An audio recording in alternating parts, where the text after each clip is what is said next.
Hey, new nonprofit leader, have you been putting off getting your EIN or employer identification number because you don't want to mess it up?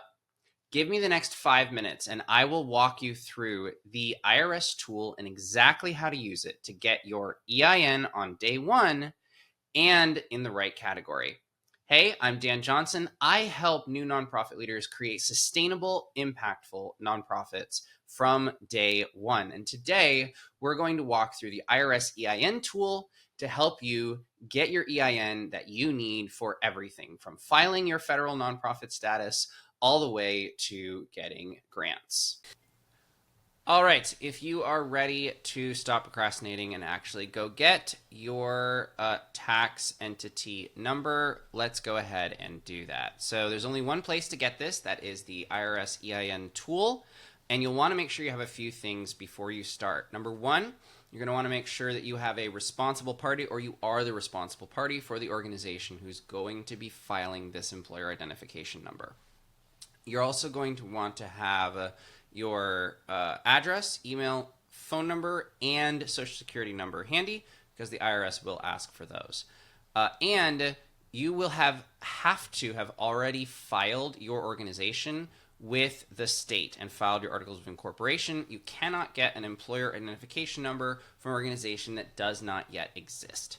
So make sure you got those two handy, and then let's go ahead and go to the tool. There's only one place to get an EIN, and that is the IRS EIN tool.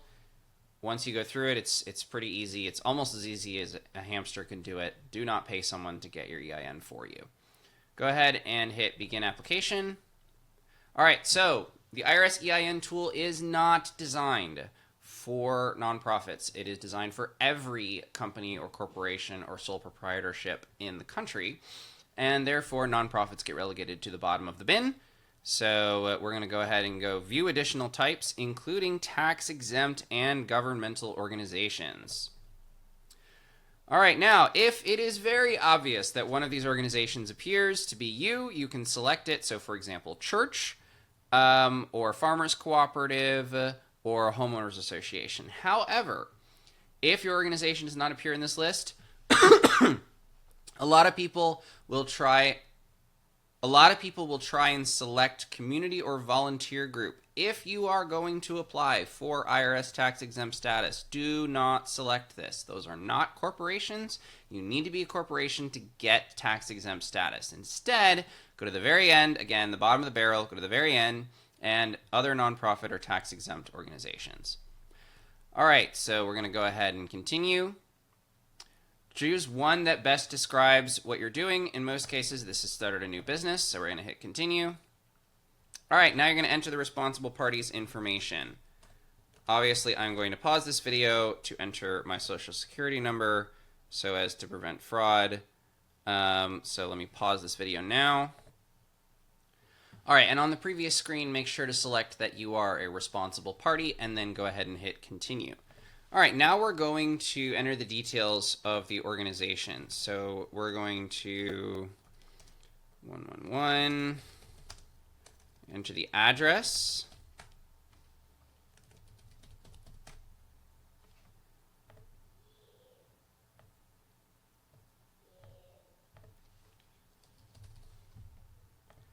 And we're going to enter the phone number.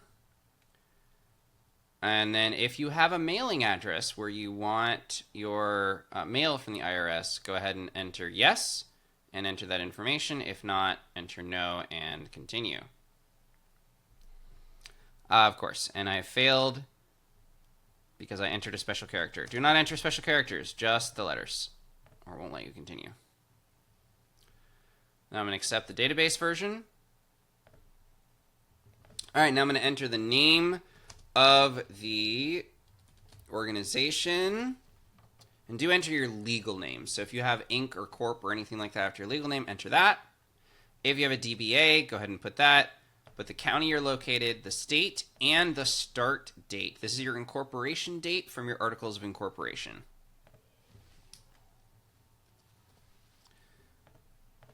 I'll hit continue. It'll ask you several questions. These are fairly straightforward. Do you own a vehicle of 55,000 pounds or more? Does your organization own that? Do you involve gambling and wagering? Does your business need to file Form 720? Usually no. Almost all of these are going to be no. This last one, do you expect to have employees? If you click yes, then you'll enter more additional information about that. We're going to say no. All right, now you choose one category that describes your business. For most nonprofits, they're either going to be social assistance or other. So we'll go ahead and select social assistance. And we're going to just do other. And here you enter your purpose. So help widows and orphans find shelter. And hit continue. You're going to select to receive the letter online so you get it immediately. And then you'll have one final page where you review all your information and click submit. And that's it. Congratulations. You now have your federal tax identification number for your organization, making it possible for you to get your C3 status, apply for grants, and do many other things that require verification of your organization. If you want my legal checklist for the next step, which is getting your federal 501c3 status, go ahead and drop checklist below, and I will make sure you get it. To your impact.